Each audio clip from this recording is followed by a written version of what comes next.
Bonjour, aujourd'hui je vais vous expliquer, n'achetez pas un appartement en location de vacances sans avoir analysé cette vidéo. Nous faisons l'étude régulière semanale de 3 buildings au niveau de l'activité et au niveau de la rentabilité.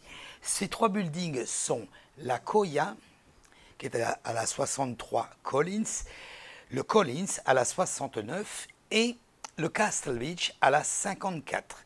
Donc comme vous pouvez le voir là sur ces feuilles-là, je vous invite à nous suivre sur les semaines à venir sur les actualisations des 3 buildings. Donc comme vous pouvez voir, nous allons prendre l'exemple d'un appartement qui est au Castle Beach, le 932 que l'on peut voir ici, qui est listé sur le MLS à 225 000 $. Cet appartement, qu'a-t-il comme frais? Il a plusieurs frais au niveau que je vais vous détailler. Et là, comme vous pouvez le voir sur le tableau, on a une rentabilité en moyenne de 3 000 $ par mois, excepté en mois de mars et au mois de décembre, qui sont 2 mois très très forts. Mars pour le spring break et décembre, bien sûr, pour Noël et la fin de l'année. Donc, où nous avons pris une moyenne de 4 500 $ pour ces 2 mois. En continuant, ensuite, nous avons ce que l'on appelle des frais qui sont fixes sur cet appartement. On a mis en maintenance, en nettoyage et autres, 40 $ par mois, ce qui représente 480 € à l'année, sur un montant, comme on l'a vu juste au-dessus, de 38 600 € d'entrée annuelle. Donc 480, je vous le disais. Ensuite, les charges mensuelles de l'association, celles-ci qui sont fixes, qui sont à 619 $ par mois, ce qui représente 7 428 € à l'année.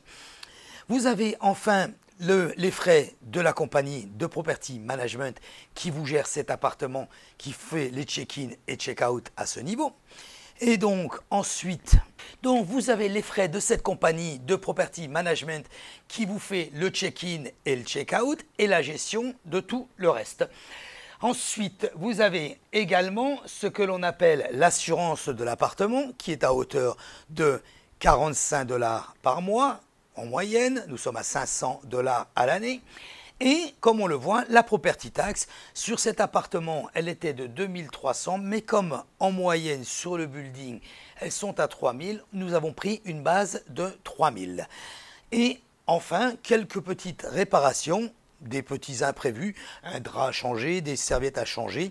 Donc on a pris une cote de 250 $ en moyenne, ce qui nous fait un total de 3 258 $ de frais pour une income, je ne sais pas si vous vous rappelez, c'est-à-dire pour une rentrée annuelle de 38 600, ce qui nous donne une rentabilité de 8,52%. Donc comme vous le voyez, ce n'est pas la loterie, mais cette location de vacances est quand même beaucoup plus intéressante qu'une location annuel qui pourrait s'avérer pour un appartement comme celui-ci à peu près de 1300 à 1500 $ par mois parce que tout est compris, eau et électricité. Donc voilà, si vous avez besoin de plus de renseignements, vous avez mes coordonnées ici avec mon WhatsApp, mon numéro de téléphone et mon email. Vous pouvez m'envoyer et n'oubliez pas, si vous voulez être informé au niveau de toutes les actualisations des nouvelles vidéos que je mets sur YouTube, abonnez-vous, cliquez sur Subscribe, ainsi vous recevrez une alerte de chaque fois que je poste une vidéo. Voilà, je vous souhaite donc une très bonne fin de journée et à très bientôt. Bye bye.